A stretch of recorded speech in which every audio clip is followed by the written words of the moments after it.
everybody, it is Cinnamon Cooney, your Art Sherpa, and in just around an hour I'm going to show you how to do this fabulous abstract modern floral devotion. So all you've got to do is grab your paint, grab your brushes and your canvas and come back and meet me at this easel right now. Come on, let's go! Hey, welcome to the studio. If you're a returning artist, how are you guys doing this week? I know you have been being creative. I know you have been painting. I know you have been making. I'm super excited. I've been loving seeing everything you guys are doing on the Facebook page. Thank you so much for posting and sharing. If you're brand new to the channel, if you're brand new to painting, this is your place. This is the first step in a painting journey. How it works is I am going to guide you through this entire painting step by step. It's fully guided. It's every brush stroke. You want to hear what I have to say? You can hear everything I have to say. If you feel like you got it, you can fast forward me. I don't shorten the film, you shorten the film. Today we're going to paint this lovely painting, Devotion, which is a fabulous abstract modern floral. I'm really excited about teaching you this one because I think you guys are going to get some amazing paintings out of it.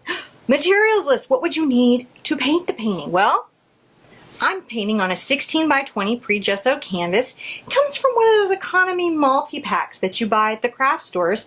So that you can get that. You may find though sometimes that they can be difficult to paint on because there's an issue with gesso coatings. You can always get another coat of gesso and put it on there if you find that you bought a pack of canvas and it's not painting right. But mostly these work just perfectly right out of the plastic, ready to paint. That's mostly what it is. But if you ever have trouble, you can get yourself some gesso. Paint! We need some of it. Today's paint colors are cadmium yellow medium hue, cadmium yellow red hue, phthalo or polyethylene blue, green shade, dioxazine purple, yellow ochre, sometimes called yellow oxide, burnt sienna, and titanium white. You'll need water, and you're going to need an assortment of acrylic brushes. When I talk about brushes, I'm going to tell you a brush size, the width of the bristles in the ferrule, not the number that's on the brush. So like I might be doing the background and it's an Ebony Splendor by Creative Mark, which is, I love those brushes. It's a number 18. But from brush company to brush company, there isn't a standardization of size. So a number 18 in one company won't be the same size as a number 18 in another. So I might look at this and say, this is about 1 3/4 of an inch wide. So you can sit there and go, oh, I need a filbert, which is the rounded brush, about 1 to 3/4 of an inch wide. And I'm golden. It's nice to have a rag or paper towel to wipe excess paint off on. That's a very important thing that we actually do during this painting class.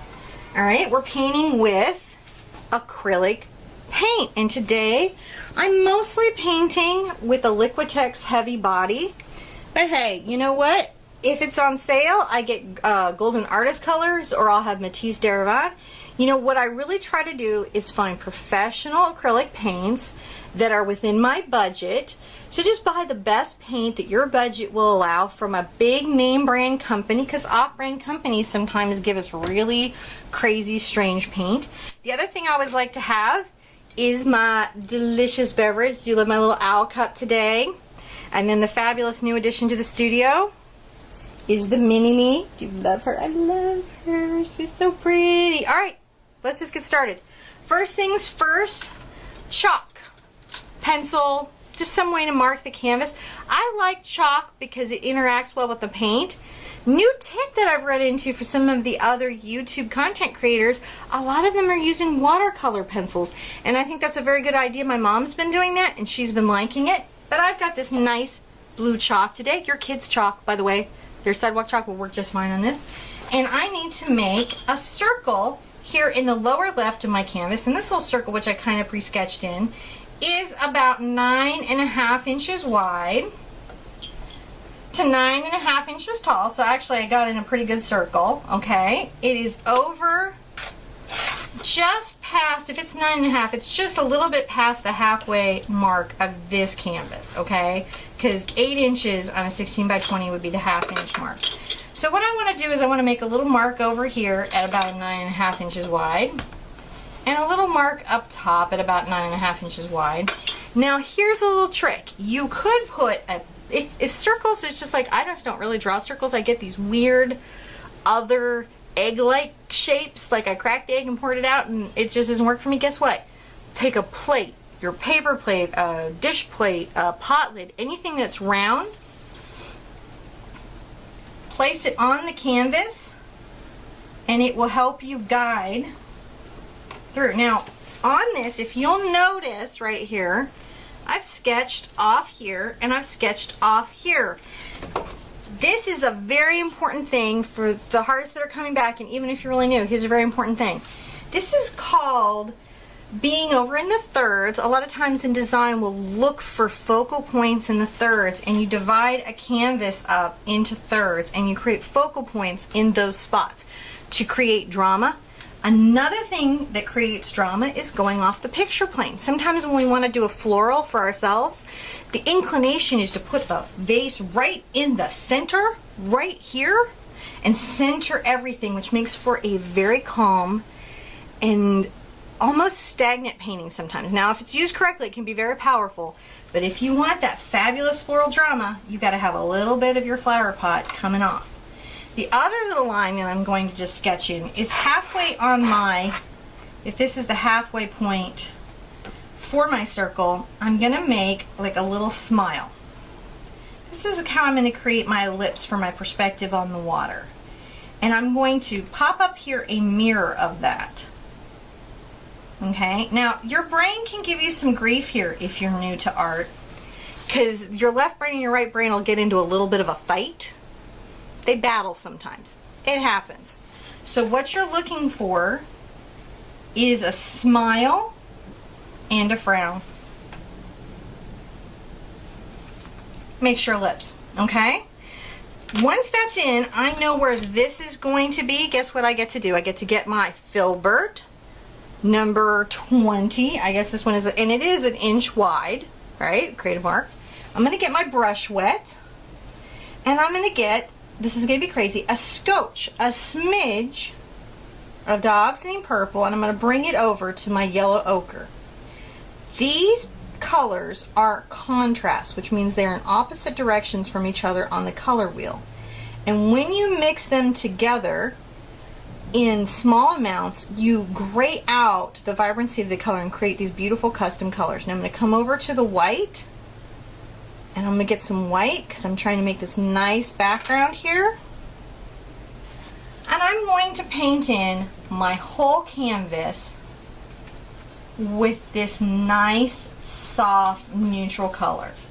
It's beautiful. It's actually in right now as a color. But it also gives me a very neutral background that I can put all these crazy colors in front of.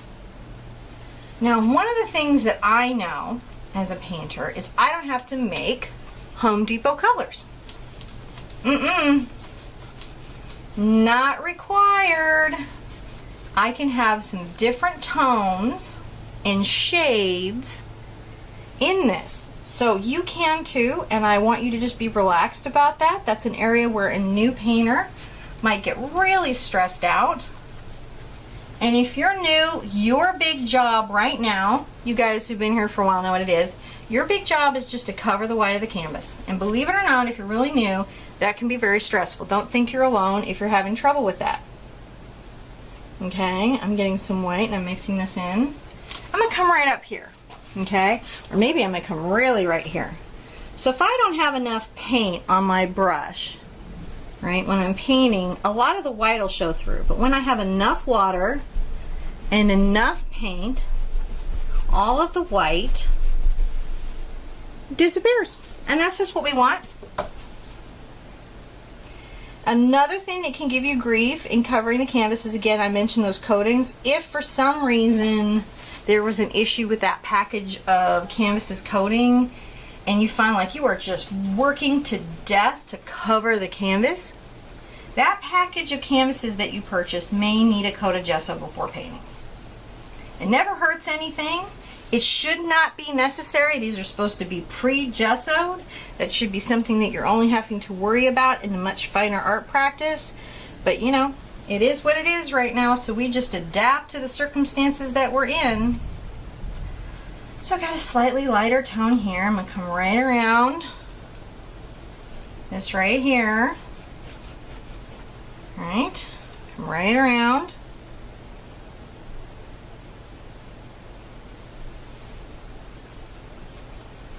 Now, as I'm getting down here, I'm going to want to get darker values. So I'm going to take a little more purple and a little more yellow, add a little less white to it. I'm just going to have a darker value. Interesting thing we have going on in the Heart Party studio today is we have quite a storm going. It's raining, it's pouring right outside the studio today.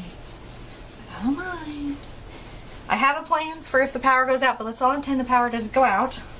Let's all wish for that. I hope you guys are having a wonderful time enjoying your art journey.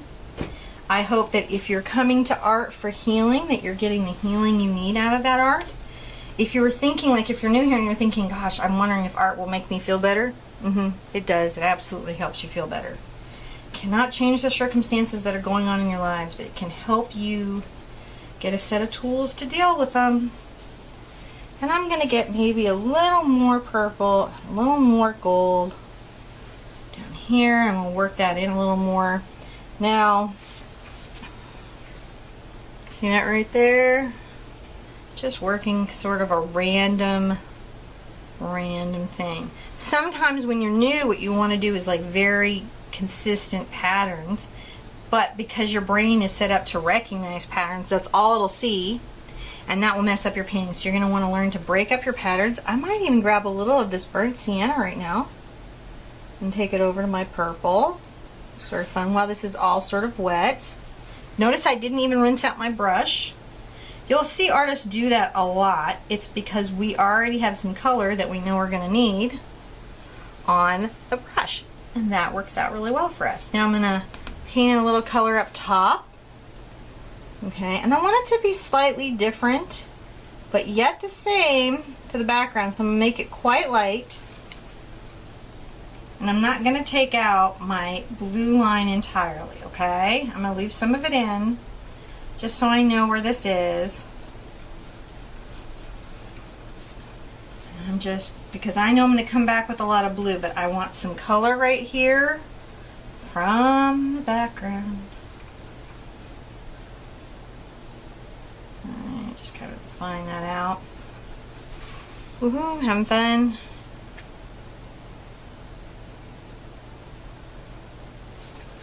And I'll come in and I'll do this darker color at the bottom.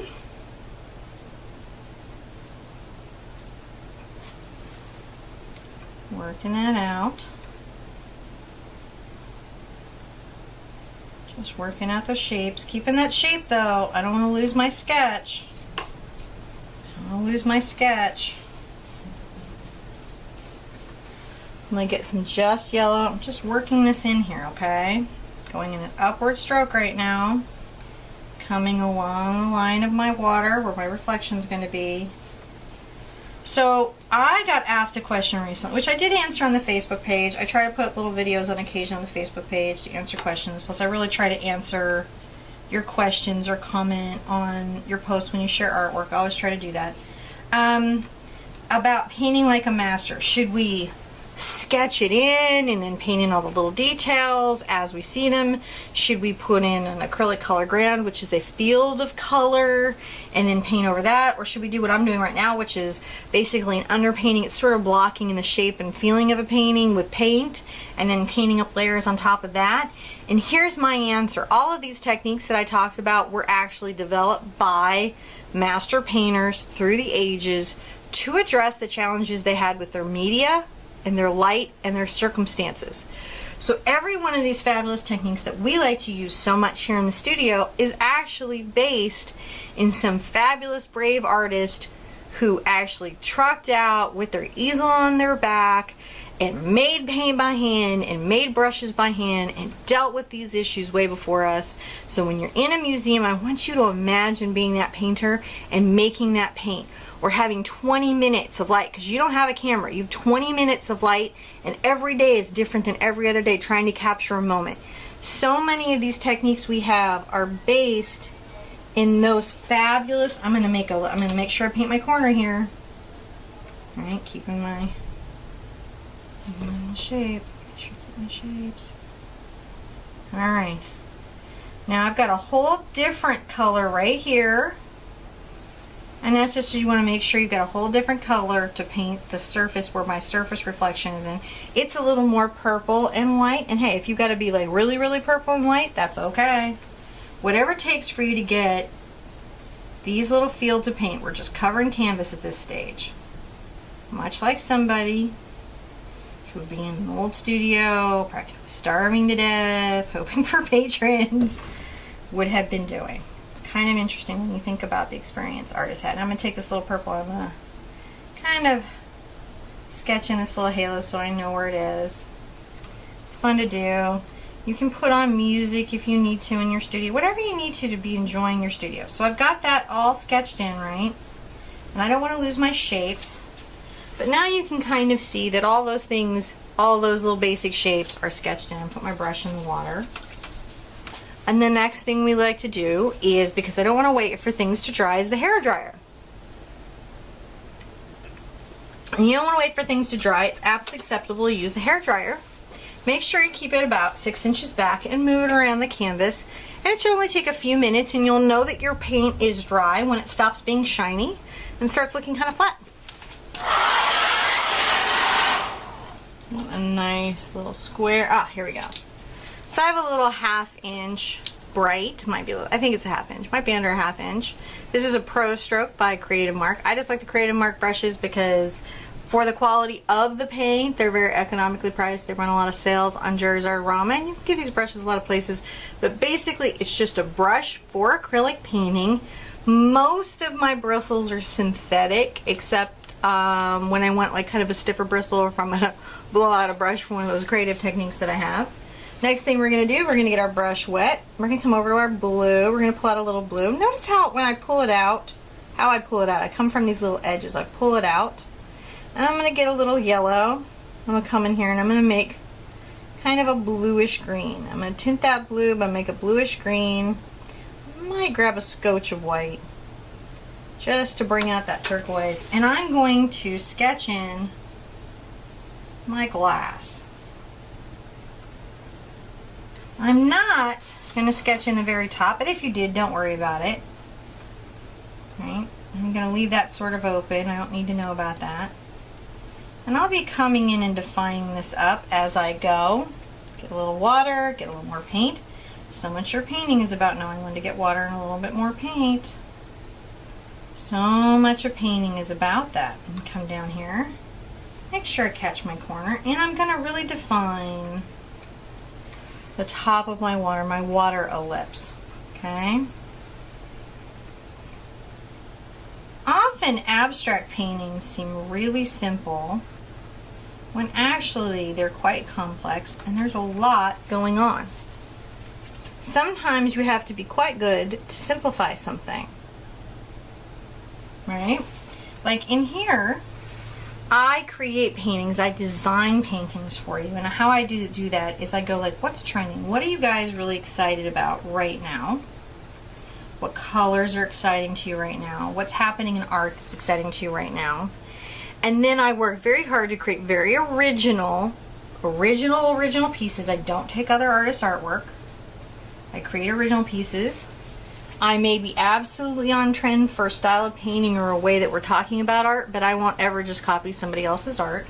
And I come here and I create these lessons and I break down sometimes very complicated thoughts for you. Now, it doesn't really matter, like my line over thickened here. And I just want you to know that I'm relaxed about that because it doesn't really matter for what I'm doing. I'm going to come down and I'm going to make another little smile at the top.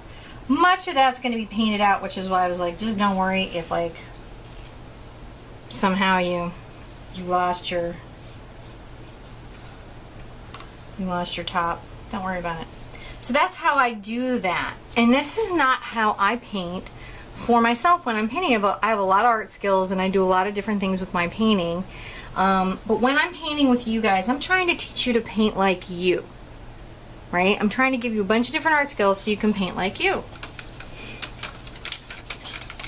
Not teach you to paint like me. I paint like me. It's pretty cool. And I love what I do. But I want you to have as many art skills as possible so that eventually the goal being you can take classes with other art instructors. You can continue on painting with us. My ultimate dream goal would be that you could go on vacation or you could go someplace and see something that really spoke to you creatively and figure out how to get it on canvas. That's my ultimate goal for you. And I'm going to get this wet. I'm going to come over here. And again, I'm going to bring a little yellow over it. I'm going to make a dark green, a very, very, very dark green. And one crazy thing I'm going to do is I'm going to take a scotch, a small amount. Sometimes if you think of the paint when I say scotch as like, say, chili peppers or something, it helps get the amounts that I'm talking about down easier. So I've created this dark green, and you're about to see why it just didn't really matter what I did at the top of the painting. And I'm going to very loosely and expressively. It's sometimes nice when doing this. I like to have music on in the studio, but it's really hard to get the music licenses for, you know, the music I would be listening to that I'd be just like jamming down and painting and relaxing too. Very challenging. I'm coming up. I've got kind of a little blob shape happening here. But I'm sort of filling this in. And then the next thing that I'm going to do, and we'll be changing brushes in a second, and there'll be a reason why I'm changing brushes. I'm going to go back to that 1/2 inch in just a second. I just want to make sure that this is deep. I'm actually going to take this all the way around the side of this vase. I've got some flowers next to me to even be inspirational. And bring this up, about a hand's worth. Not all the way to the top. I just want to have this in there where this is in the background. This is also kind of part of my underpainting. I'm talking about some stuff here and I want to have it in and under. I'm going to get some brown. Bring that in here, create some tonal depth. Have fun with this. Don't be afraid. When you're very new to painting, painting can be very scary because there's a feeling of pass-fail going on. That is not true. This is a safe place to share your art. This is a safe place to have a very first time ever painting. I know what a very first time ever painting looks like, and I know when you've done a good job on that. And honestly, the goal is to finish. The goal is to complete the painting. I get perfection. I think perfection is wonderful, but it's very important just to get through the whole process because that's where the growth comes from. Get your brush wet. We're going to come over with our cadmium yellow medium. And remember, you can get these in hue, or one place that you can save on your palette is you can get cadmium yellow hue and cadmium red hue. That will save you a lot of money on your studio. If you're not selling your artwork yet, it's not as important to have like a true cad in the painting. I paint with it because I grew up with it. I'm going to get a little of my brown over here. Make this nice dark color. And I'm going to do some fun things. First thing I'm going to do is I'm going to make an arcing line. It's going to arc. It's going to arc. Notice how I'm holding my brush just as a little point. Don't be holding your brushes back here, guys. Be sure and holding your brushes relaxed in your hand in a comfortable position. I like to make sure some of my fingers are touching the ferrule. I'm going to paint up and down. The tip of my brush is going to go along the canvas and I'm going to make a nice arc. My pressure will be harder here and lighter here. Gonna do it again.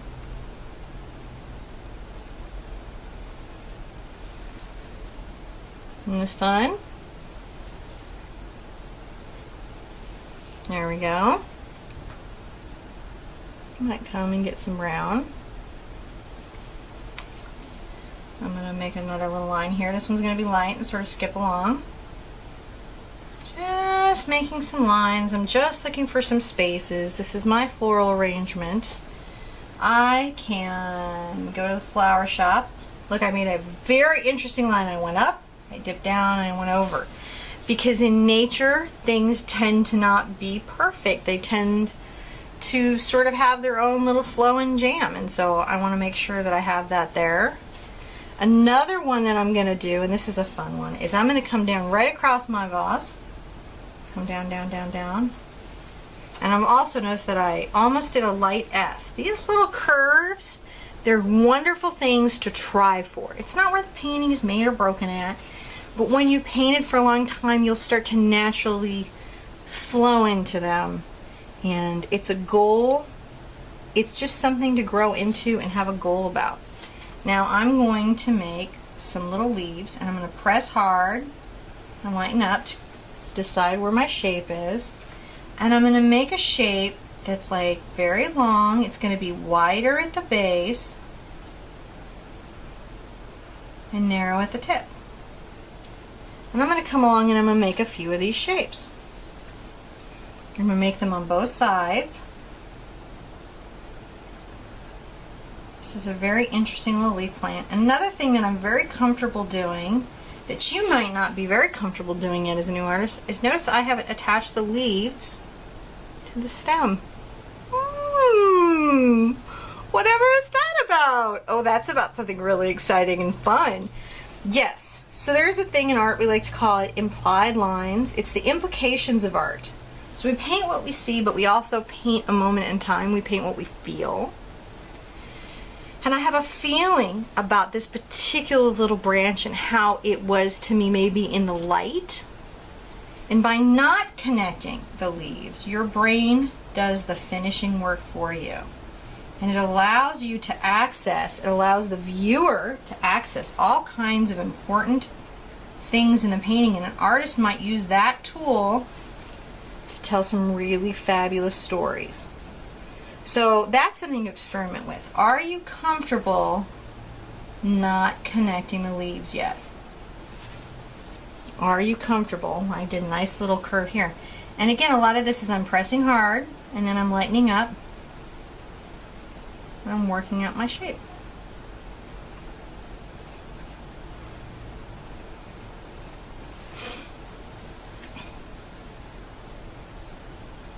Isn't that lovely? And you just like, and for those of you that successfully enjoy the disconnection of the leaves, that's a big step. Give yourself a little pat on the back and be like, I'm doing so good today. I'm doing all right. I'm doing so good today. Everything's all right. Look at that. That's a beautiful shape, isn't it? Oh, that's going to impress people. People will be like, oh, how did you do that? And you'll be like, oh, I'm just good like that. It's not really that big a deal. Now I want you to load up some more of this dark green. We're going to come up to this funny little thing that we made here, and we're going to come and we're going to do little dabs. See how I've got that? This is, you will see sometimes you'll see something like a Donna Dewberry looking stroke. Well, guess what? All the fine artists on the planet can go to Donna Dewberry, but the fact is, strokes are brush strokes. She's just learned to capitalize on those to create a painting skill that people can adopt so they can paint in their lives. I say hoo-ha to the artists that don't just embrace all that, right? I mean, we got to know where we come from. If you can't recognize that, then I don't know what you're doing. I really don't. We have to embrace each other in art and not be so crazy and critical. I think that's like one of the things that artists need to learn to do is just be like, it's all good. So it accomplishes the goal. All art does not need to be the same for everybody. Look at those. I just dotted those out. So that is really, and I'm going to come up close in case you're having trouble sort of seeing that. I'm going to see, hopefully this camera will. Maybe it'll be this camera. See? Not hard. Just press down, flick. Press down, flick. If you ever run into somebody who's in art and they're critical of your art, a lot of times the way that they're critical, if they're silly enough to be critical, because everybody's been everywhere in an art journey and we all know it. Maybe some of us are acting crazy like we weren't, but everybody has been. a lot of times what they're critical about is very telling about what they're struggling with. So if they're like, oh, well, that looks like an illustration, I might go, they're having a little trouble with their drawing skills. So I want you to recognize if anyone is ever not supportive, it is about them and has nothing to do with you or your painting. I just want you to look at them like a crazy person and just be like, okay, however you feel. You don't need to get in it with them. They're on their own journey and they're having a meltdown, and it just doesn't have anything to do with you. Because really accomplished artists tend not to be so wound up. Look at that beautifully. Wow. Like it. I like it. I like it. I truly, truly like it. Now I'm going to come up almost to the bend right here. And I'm going to do something really crazy. I'm going to continue that sort of brush stroke, but without the stem. No. Really? Yes. That's what we're going to do. We are going to paint things where we don't. Look at that, I put one right there between them, looking for holes. You know, I am always looking to break up the pattern. Be brave, have fun. I'm gonna put one just right out here. Just right out here, watch me. Dab, dab, dab. Just enjoying myself. Okay. This is some sort of little twiggly bit, you know how the florists like to put in. I'm going to put one coming, I think I need some balance going this direction. Okay.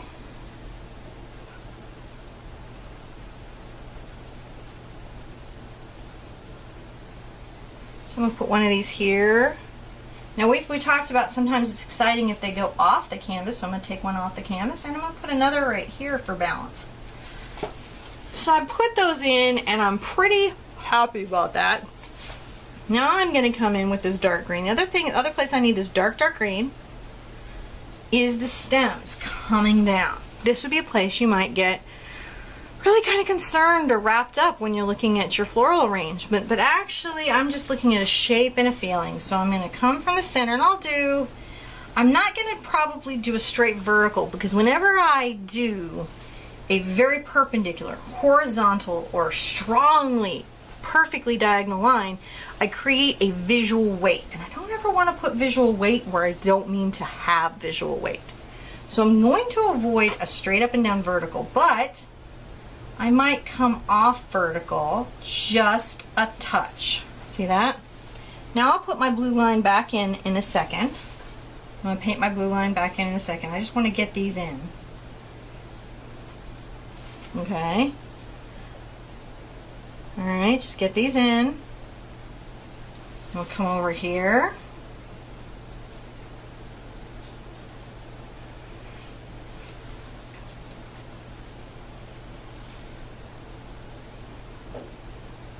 Just painting the feeling of the stem. Not even worried about it. I might get some more yellow on this one. Change up the color a little bit.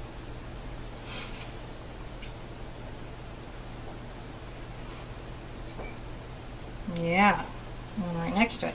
If you need more water, get it. Look for what you need and get it. What's missing? The other thing that I'm going to do is I'm going to make sure that these are not all the same length. That would be an area that I could create some visual issue with what I'm doing. And I want to make sure these are all the same length. Now, I'm thinking I want a stem to go behind this.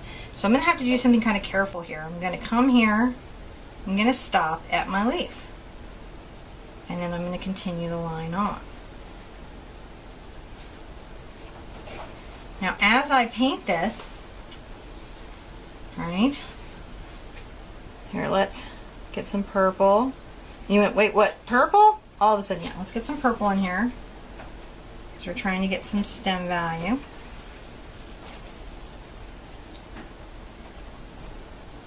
Get some stem value in here.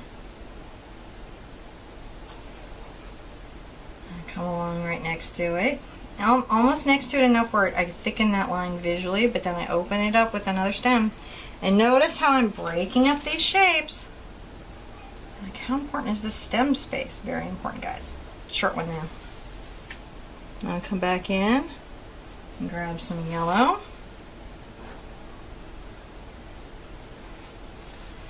I'll wipe off my brush a little bit, but not wash the paint off. I'm going to grab some purple.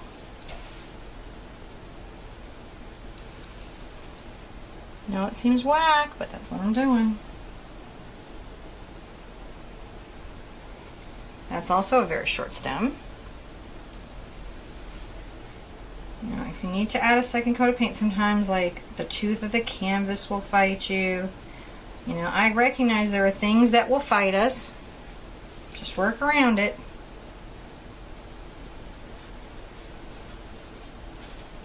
I'm going to come here. Alright, I pulled some great stems. I varied the length of them, so that gives me some visual stuff. I can pull this up into here a little bit if I want to. It's not going to be important. There's going to be a lot of layering. And now I'm going to rinse out my brush. Rinse it out. Now you're going to do something very, very interesting. You're going to come in, you're going to get a little bit of yellow ochre, just a touch of this color over here you have going, just a touch, just to tint it off of its yellow, but it's still going to be to the yellow. And we're going to make some weighted bigger leaves.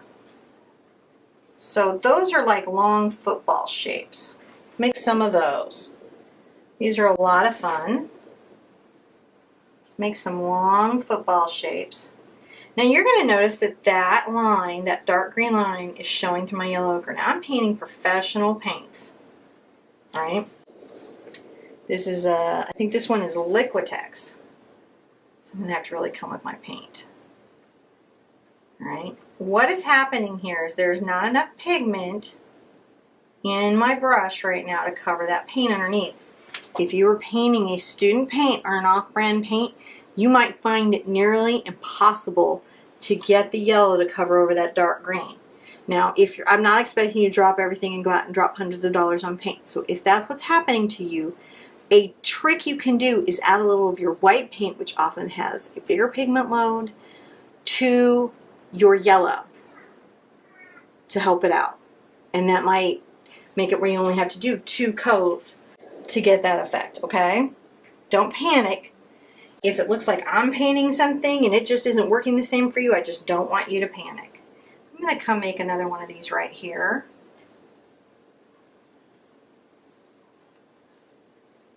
Alright, make another one of them right here. I like them. I might make its sister right here.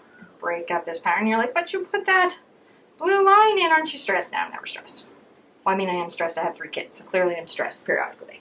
It's impossible to have 3 kids and not find yourself stressed sometimes. Right? That's happening. I'm going to come up here and I'm going to, between these two, I'm going to add some of this because I like it. It's a little more green. It's a little more green, but I'm not going to worry about it. Nice big one right here. It's a nice little shape. I'm going to come back with some stuff to make these much more interesting architecturally. I don't know if you'll hear the incredible rainstorm going on outside. It's kind of a perfect day to be doing this floral. I find it really relaxing to be painting when it's raining, except that I'm filming and all the power could go out, because that would not be as relaxing. I feel like I could do one here. Right? I feel like I could do one here. Now, a neat little thing I can do is while I'm going to take a little of this blue over to this yellow. It's fun. Get over here, and I'm going to grab a little bit of white. You're like, what? This crazy color. And then I'm going to come back. Do you remember these guys? Add a highlight to some of it. Not all of it. Not fun. So we're going to find some highlights. We're going to find some highlights and add some. We don't paint them out. We leave paint behind. The paint underneath shows. Okay? We're again implying things. this. Now, here's the really fun one. You might need to wipe your brush off if it's getting lumpy and load it back up to the tip, as you can see me doing. And then I'm going to use this brush. If I need to get it right here, hopefully you can see this. I'm making a dash, dash, dash. See what I'm doing? Coming down there.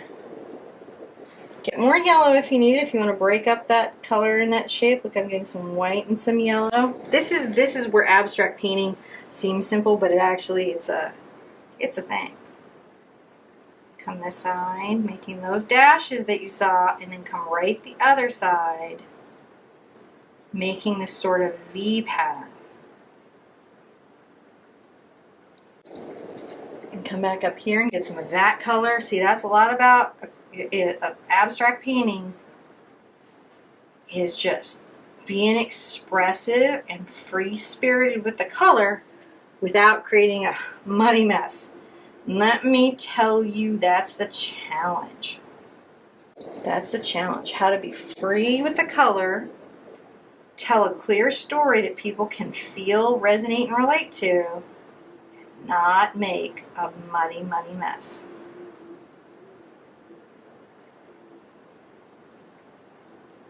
Look at that.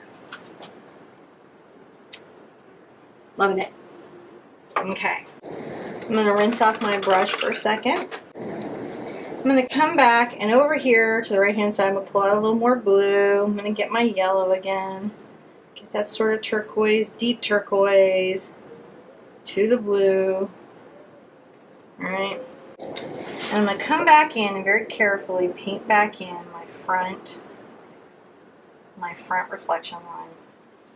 Grab a little bit of white, trust me on this one.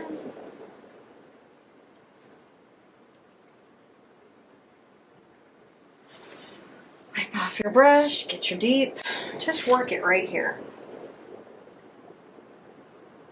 May not be the last time you visit this line. So you want a fairly deep tone, but now visually we put the front of the glass in front of the stems. Weird little trick. Take this color, add a little white to it, do something crazy. We're going to come and we're going to take these fabulous leaves that we just made, these architectural leaves, and we're going to outline them.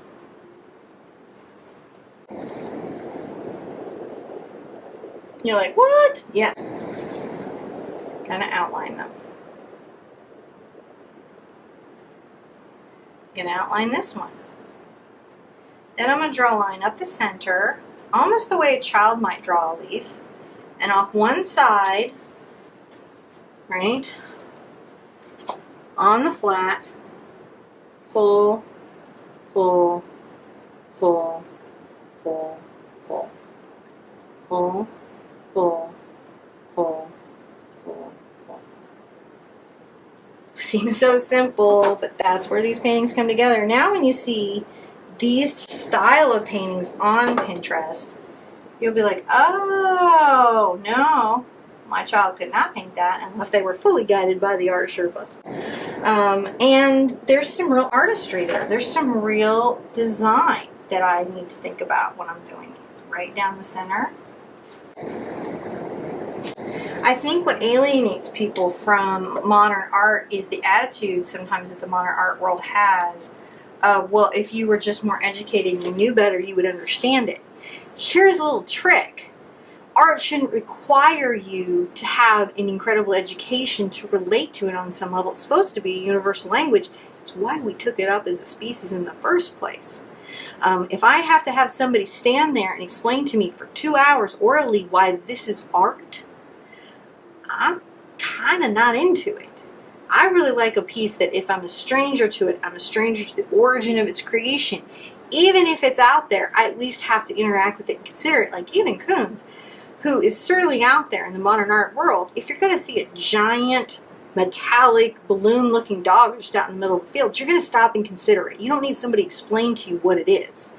It can be nice to understand the context of why it's created, and if you like a piece, to find out those things more.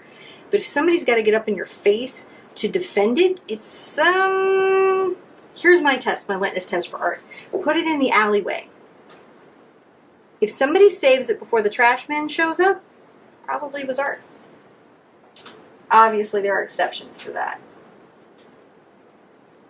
Obviously, there are exceptions to that. But that's the response I sometimes feel when I'm dealing with that. Well, you know, if they were just more educated, they would understand it. I'm like, make better art. Make everyone understand it. Be more clear in your communication. You know, there's that fabulous video from the Museum of Modern Art.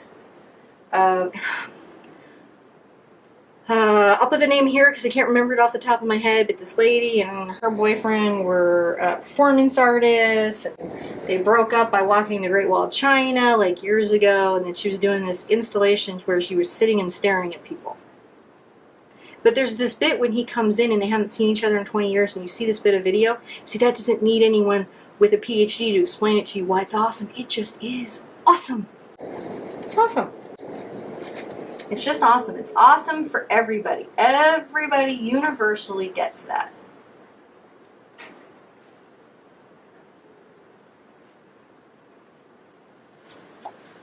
Right? Everybody gets it. It may be confrontational. It may be uncomfortable, but we all understand it.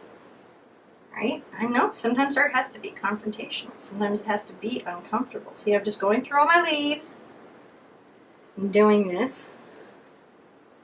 And it's lovely to do this on a rainy day. Oh, I like this. Now, I'm coming back on the other side with this other thing, and I'm hoping it's not too symmetrical, but you just have to decide these things, you know, as you're going. You just have to work it out as you're going. It's just one of those little moments of interestingness. Now, we're going to come in and do the water. So I imagine this whole time you've been like having this sort of panic attack about, I don't know, I can't paint glass. You can see through it. How do you paint something you see through? You don't paint something that you see through. You paint the color and the light and the reflections that the see-through object creates. So you're not really painting anything see-through. You're painting exactly what you're seeing. You're painting what you can see. You don't paint what you can't see. You only paint what you can see. Kind of interesting, maybe. I hope so. All right, so what we're going to do for this is I'm going to come first. I'm going to get a little of my purple and a little of my blue together, and maybe my little greens in there. And I'll get a little white out just to sort of feel it out. And I'm going to come maybe between here, very carefully between this stem and the stem next to it. Can you see that? I'm coming between these two stems. I'm going to pull this down, and I'm painting this darker color between these stems. And along the bottom edge, I did not mean to do that. I'll take that out in a second. I'm going to come up. I am not worried about being perfect about this. I am worried about brush directionality and leaving the stems intact.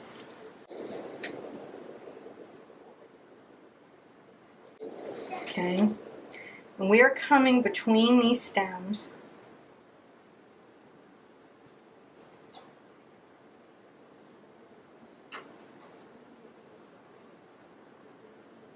Like I came back there and added a little bit into this. This is going to be just following along with me. Just have a little faith in me. We're going to get this. We're going to get this in, okay? Get a little here, down and down. Now I'm going to be getting some more. Oh, got too much white. Say, grab too much white. Let me get some of this white on the stem. Come under here. Get this reflection. So what I'm really painting is this incredible symphony of reflections. I'm going to come over and get some more from this green area. Get some white. Got this soft, interesting white green that I really like. I'm going to come over to this corner. Paint this in right here. Very carefully around my stem. It's just the challenge. I know it seems simple to do these paintings, and it is, but it's about balancing out what's simple and complicated. However,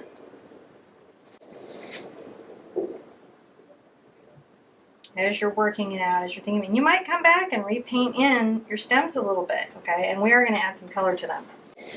Now I'm coming around here. I've got this blue out. I've got this yellow out. I'm making this sort of green turquoise. It's more to the green of the turquoise. I'm getting some white.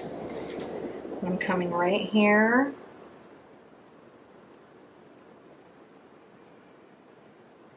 And this is, it's very important, believe it or not, this act of painting around the stems creates some of this, what is called naive art. What is naive art? Does it mean that you're not smart? That means that you're not overly educated or trained. So sometimes artists that are not trained through a traditional system will solve their problems in a fresh and innovative way. And the way the art world decided to talk about that, to say, all right, this is not someone who's trained in classical painting methods, but they've managed to accomplish the goal in a way that is refined and sophisticated.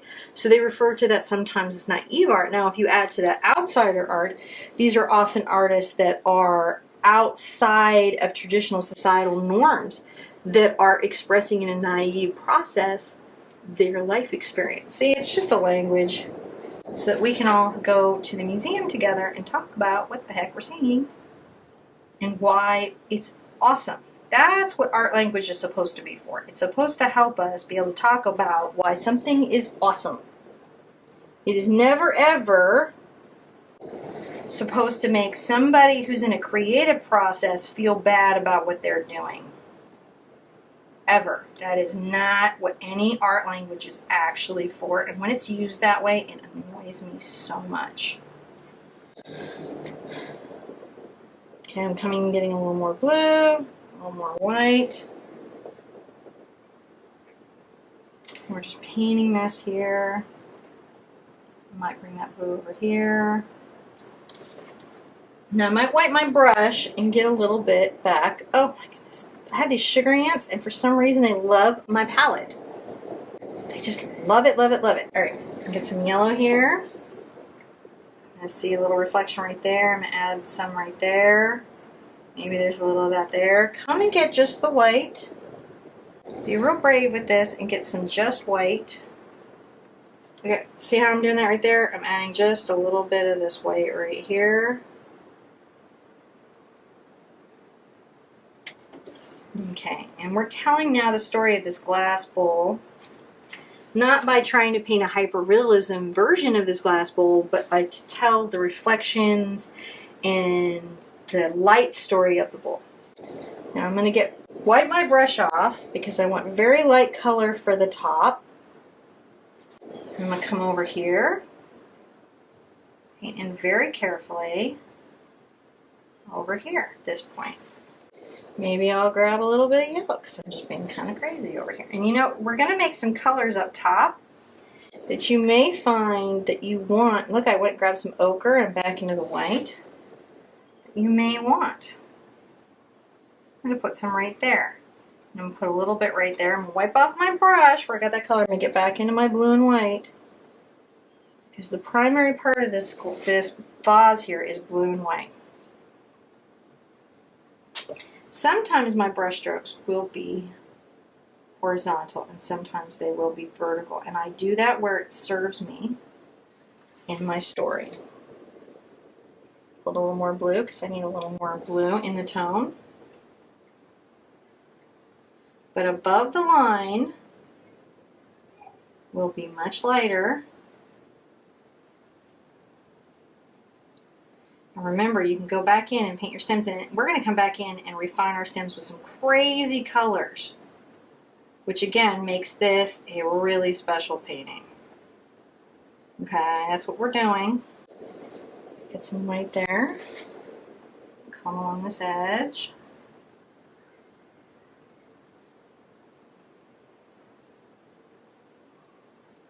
Alright, now that I've got that in, I might go back and get some dark color and just make a little couple spots where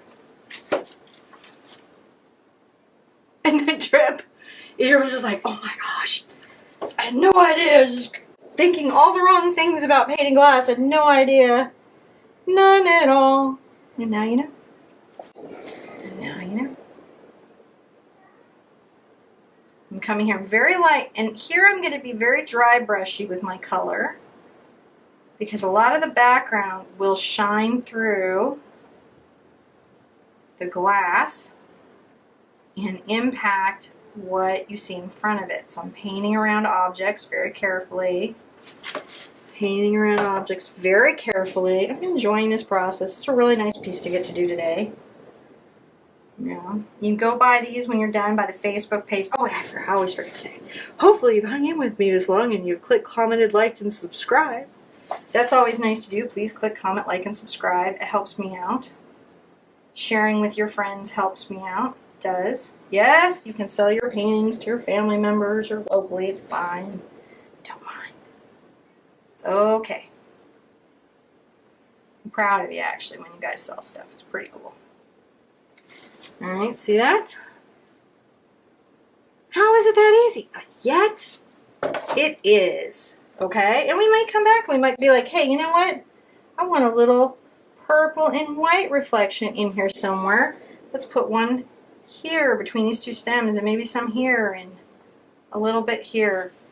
But you just try to be kind of not crazy about it, kind of not insane about it. That's really the goal. Alright, alright, alright. Next thing we're going to do is we're going to take some of this little blue and some of this little purple we've got going up here that I like so much. Get a little white. Get a little white. Alright. And we're gonna adorn our little stems coming off here with a very similar stroke that you will have already learned up top with the green leaves. These textures and patterns repeating creates a graphic interest in our painting. And it's fun. See? Just dabbing along. Dabbing, dabbing, dabbing along. We'll come back with some white. And you can even go right over the stem or not.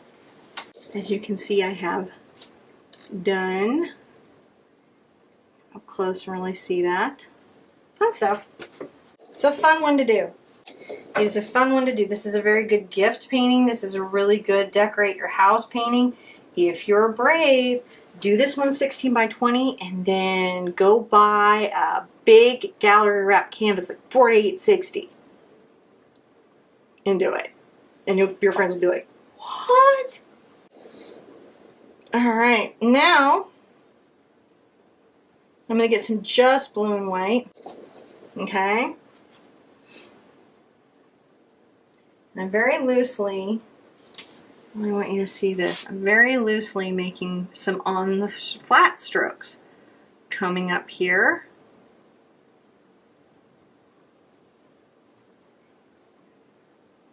See that? I might come in and put some more grass because I want to take all that out, but sometimes you just gotta, you just sort of look and go, what do I need where, and then you do it, and then you're like, oh, I need to put something else in up there, and I'm putting some more of these flat marks coming up. Flat marks coming up. Maybe another darker one between these two. Alright, comes there. Rinse your brush. If you need more green grass, like I just painted mine out, and that's a thing in painting, like you'll be painting, you're like, oh, I really need to take that out. I still need those visually here, so 1, 2, maybe one down here. See, kept them, keep them. Now, oh, this is fun. All right, rinse, rinse, rinse, rinse, rinse. This is fairly dry. We get to put in some cabbage roses, which is really great. So I'm going to take this purple over to this cab red hue, and I'm going to make a very dark color. Okay. And I'm going to make a circle over here. See me painting that? A circle over here. I let some of the canvas underneath shine through. Okay. Nice little circle over here. I'm going to get one that's more purple than red. I'm going to put it up here.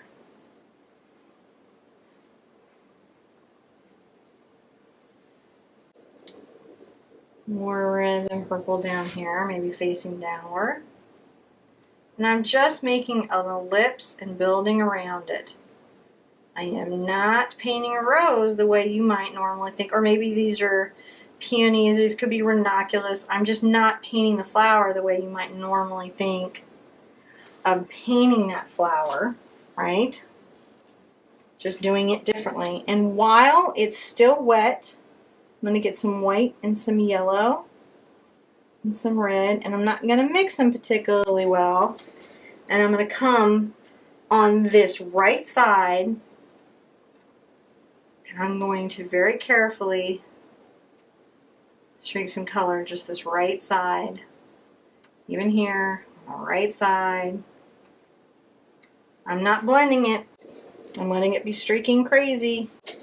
Welcome to abstract painting. Streaky and crazy. Alright, you guys are learning a lot about how you can get this stuff in, how you can say flowers without saying flowers. It's very interesting how one can do that, okay? Now come get just your red. This will be a very powerful statement. And come this side and stroke just the red, but don't do even strokes. See how I break up those strokes? Look at me up here, I'm just breaking up strokes.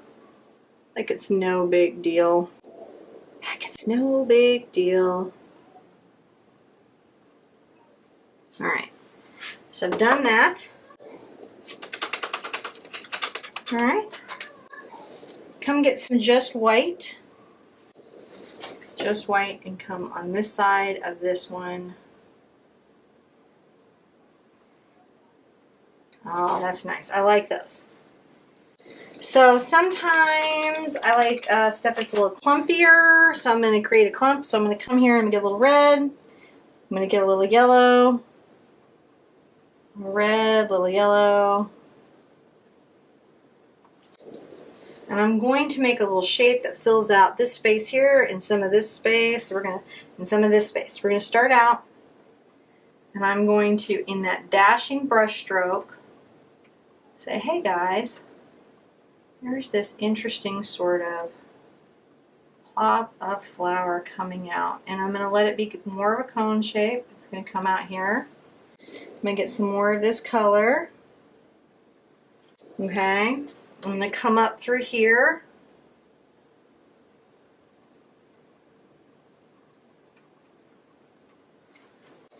We're being very careful to not drill down the story of what flower in this particular case we're talking about, because what we want is to tell the story of that moment, of that special moment where the light hit the flower. It looked a particular way. So I'm just sort of loosely filling in those spaces, being very, very loose about it. While I've got this color pulled out, this sort of orange that I've made, I'm going to get a little white and make this incredible peach. And I'm going to come on the other side of my leaves with this peach. Look at me go. Crazy! Crazy! Yeah, if you don't like crazy, this is not your art channel. If you don't like singing, and I'm not drinking my coffee today, which is like so weird, but I am enjoying it. I'm enjoying my new mug a lot. I am enjoying it. Back go. We're just whipping through this. Look at that. Just totally easy to do. Doesn't that look really good? Now what I'd like you to do, rinse out your brush a little bit. We're going to get a little of our yellow into our blue and create a very bright grass green. A little bit of our white. I'm going to come here and I'm going to, oh, not quite so yellow, I need a little more green than that. Come in here and break up some of this space in here. Yeah, we'll be putting other little flowers there. I don't want it to be so dark that I can't see anything from it. So we're just making sure that that is not a uniform color. See, this is just turning into a gorgeous little abstract. And then, you know, we're going to be looking for like, what could we have here? And we'll put something in here. I'm thinking about that right now. While I'm thinking about that, come and get some white. Right? Just some white. Come along and add some dabs of white to these lovely pieces here. And a bunch to this piece here. Want a little bit of white there.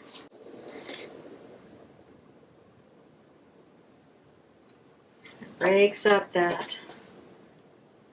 Not a lot. Do it lightly. Dust it. Treat it like cayenne pepper. You're just working that out.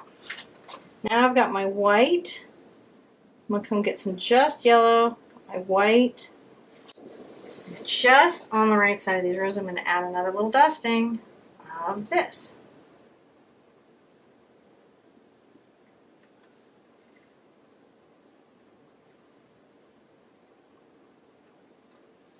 And I feel like we need something like right here, something kind of fun.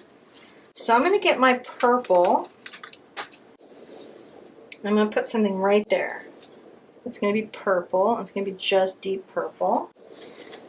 And I'm going to do a very similar brush stroke to what I did right there. Add just this little, it's almost like a cone of purple. Cone of purple coming off here. Just a little cone of this dark purple, because that's sort of nice, isn't it? Now I'm going to come and add the highlight to these. Let's get some white. Get this peach, get this white going here. Maybe a little yellow. I'm going to add just an overlay, just a dusting of that color into these because I just want some more color. Get some yellow, get some white. Create the layers. A little bit there, a little there, there. Just look for places that it needs balance. Right? And one thing that you can do right now is you can create some like little petals that have fallen down there. Look for maybe a little reflection. Add a little in the glass of some of the colors that you have up here in the glass because the glass will reflect. And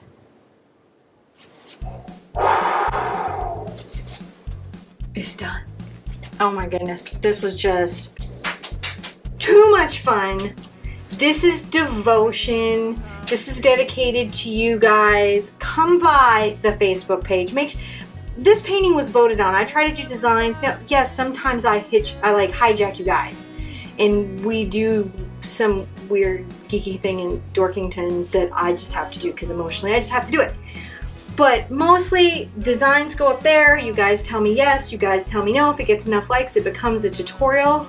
If you like it, share it. Invite your friends over, paint it together. Do it on paint night. Have a really good time.